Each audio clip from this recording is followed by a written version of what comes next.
Hello friends, it's me Panchabahadur Tamang. Hello साथीहरू, नमस्कार। म हुँ तपाईँहरूको साथी पञ्चबहादुर तामाङ। आज म तपाईँहरूमा चाहिँ एउटा अनौठो दृश्य देखाउन लागिरहेको छु साथीहरू। पक्कै पनि हजुरहरू विश्वास गर्नु हुन्न होला, तर पनि म तपाईँहरूलाई पूर्ण रूपमा देखिने गरी एउटा दृश्य देखाउन लागिरहेको छु। पक्कै पनि यो दृश्य तपाईँहरूलाई मनपर्नेछ। हेर्नु साथीहरू, यहाँ घरको बरन्डामा हेर्नुहोस् सुन्तला फलेको छ। यो सुन्तलाको बोटको हाइट भनेको लगभग 3.5देखि 4 फिट होला साथीहरू, होइन? त्यति पनि छैन होला, सायद लगभग 3 फिट होला साथीहरू, बढीमा 3 फिट होला। तर यो 3 फिटको यो सुन्तलाको बोटमा यति यो सुन्तला फलेको छ कि साथीहरू, एकदम डटरममा फलेको छ साथीहरू।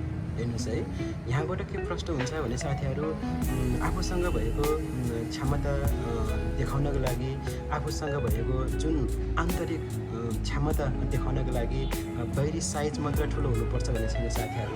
तपाईँ यदि हाइटमा सानो भए तापनि, तपाईँको भौतिक आकार, भौतिक रूप सानो भए तापनि तपाईँले आफ्नो क्षमतालाई बाहिर प्रस्फुटन गर्न सकिन्छ साथीहरू। यही नै मैले यो सुन्तलाको बोटबाट यही शिक्षा लिए साथीहरू, किनभने पनि यसमा लटरममा सुन्तला फुलाउँछ साथीहरू। लगभग यो बोटमा 40-50वटा भन्दा बढी सुन्तला फलेको छ साथीहरू।